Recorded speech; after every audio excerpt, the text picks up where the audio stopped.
ತ್ರಿನೇತ್ರ ಅಂತೇಳಿ ಗಾರ್ಡ್ನರು. ಇದು ಮಾಡೋದ್ರಿಂದ ಏನು ಉಪಯೋಗಪ್ಪ, ಏನು ಇದಕ್ಕೆ ಮಾಡ್ತಾರೆ ಏನು ಅಂತಂದರೆ, ಇಲ್ಲಿ ಬೇಕಾಗಿರ್ತಕ್ಕಂಥದ್ದು ಫಸ್ಟ್ ಎರೆಹುಳಿ ತೊಟ್ಟಿ. ಒಂದು ಎಕ್ಸಾಂಪಲ್ ಎರೆಹುಳಿ ತೊಟ್ಟಿ ಕೊಡ್ತೀನಿ. ಎರೆಹುಳಿ ತೊಟ್ಟಿಯಲ್ಲಿ ಏನು ಮಾಡ್ತೀವಿ, ನಾವೆಲ್ಲ ಕೊಡ್ತಿರ್ತಕ್ಕಂಥ ಗರಿ ಗಿಂಟೆಗಳಾಗಿರ್ಬೋದು, ಹುಲ್ಲಾಗಿರ್ಬೋದು ಎಲ್ಲ ಅದ್ರ ತೊಟ್ಟಿಯಲ್ಲಿ ಹಾಕಿ ನಾವು ಹಾಕ್ತಿರ್ತೀವಿ. ಹುಳನೂ ತಂದು ಬಿಡ್ತಿರ್ತೀವಿ.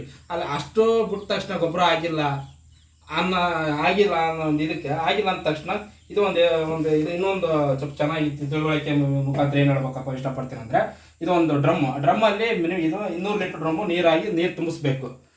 ನೋಡ್ರಿ ನೀರಿದ್ದಾವೆ, ನೀರು ತುಂಬಿಸ್ಬೇಕು. ನೀರು ತುಂಬಿದ ತಕ್ಷಣ 2 kg ಬೆಲ್ಲ ಐತೆ. ಬೆಲ್ಲ ಜೊತೆಗೆ ಇದು ವೇಸ್ಟ್ ಡಿಸ್ಪೆನ್ಸರ್ ಅಂತೇಳಿ ಇದು ಬರ್ತದೆ. ಇದು ಒಂದು ಜೆಲ್ಲು. ಇದು ಜೆಲ್ ಏನು ಮಾಡೋಕ್ಕೂ ಇದ್ರಲ್ಲಿ ಹಾಕ್ಬೇಕು. ಹಾಕಿದ ತಕ್ಷಣ ಮಿಶ್ರಣ ಮಾಡಿ ನೀಟಾಗಿ ಕೋಲ್ ತಗೊಂಡು ಒಂದು 5 ನಿಮಿಷ 10 ನಿಮಿಷ ನೀಟಾಗಿ ತಿರುಗಿದ್ರೆ ಸ್ವಲ್ಪ ಬೆರ್ತ್ಕೊಂತತಿ ನೀರಿನ ಜೊತೆ. ಈ ಜೆಲ್ಲು ವಿತ್ ಹಾಕ್ತಿದ್ದೀನಿ. ಇದು ಬೆಲ್ಲ ಹಾಕ್ತಿದ್ದೀನಿ ನೋಡ್ರಿ.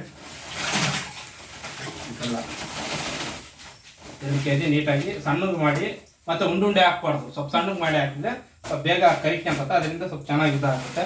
ಜೊತೆಗೆ ಇದು ವೇಸ್ಟ್ ಡಿಕಂಪೋಸರ್ ಅಂತೇಳಿ ಒಂದು ಜೆಲ್ ಬರುತ್ತೆ.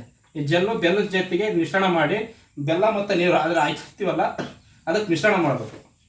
ಮಿಶ್ರಣ ಮಾಡಿ ನೀಟಾಗಿ ಮಿಶ್ರಣ ಮಾಡಬೇಕು. ಈ ಥರ ಜೆಲ್ ಇದು ಥರ ಮಿಶ್ರಣ ಮಾಡಿ, ಇದು ಸ್ವಲ್ಪ ನೀರು ಹಾಕಿ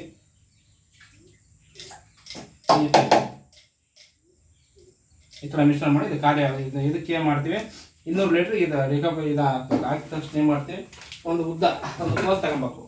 ಕೋಲ್ ಏನು ಮಾಡ್ತೀವಿ, ನೀಟಾಗಿ ಒಂದು 5 ನಿಮಿಷ ಈ ಥರ ನೀಟಾಗಿ ಡ್ರೈ ಆಗಬೇಕು. ಸ್ವಲ್ಪ ತಿರುಗಿದ್ರೆ ಸ್ವಲ್ಪ ಎಲ್ಲ ನೀರು ಜೊತೆಗೆಲ್ಲ ಮಿಕ್ಸ್ ಆಗುತ್ತೆ, ಸ್ವಲ್ಪ ಚೆನ್ನಾಗಿ ಇದಾಗುತ್ತೆ. ಈ ಥರ ಮಾಡಿ ಇದನ್ನೇನು ಮಾಡೋಕ್ಕೂ ಒಂದು ಬಟ್ಟೆ ತಗೊಂಡು ನೀಟಾಗಿ ಕಟ್ಟಬೇಕು. ನಾವು ಇಷ್ಟು ಒಂದು 5 ನಿಮಿಷ ತಿರುಗಿದ್ದೀನಿ. ಇದೊಂದು ಬಟ್ಟೆ ಬರುತ್ತೆ, ಕಾಟನ್ ಪಾಲಿಸ್ಟರ್ ಬಟ್ಟೆ ತಗೊಂಡು ಇದನ್ನ ಕವರ್ ಮಾಡಿ ಕಟ್ಟಬೇಕು. ಕಟ್ಟಿದ ತಕ್ಷಣ 7 ದಿನಗಳ ನಂತರ 7 ದಿನಗಳಂತಂದ್ರೆ 7 ಡೇಸ್ ಆಗಿರ್ಬೋದು. 7 ಡೇಸ್ ಮಿನಿಮಮ್ 7 ಡೇಸ್ ಇರಬೇಕು.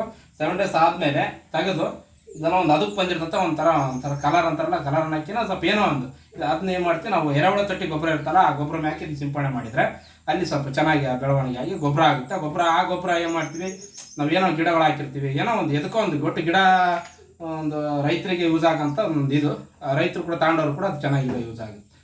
Thank you.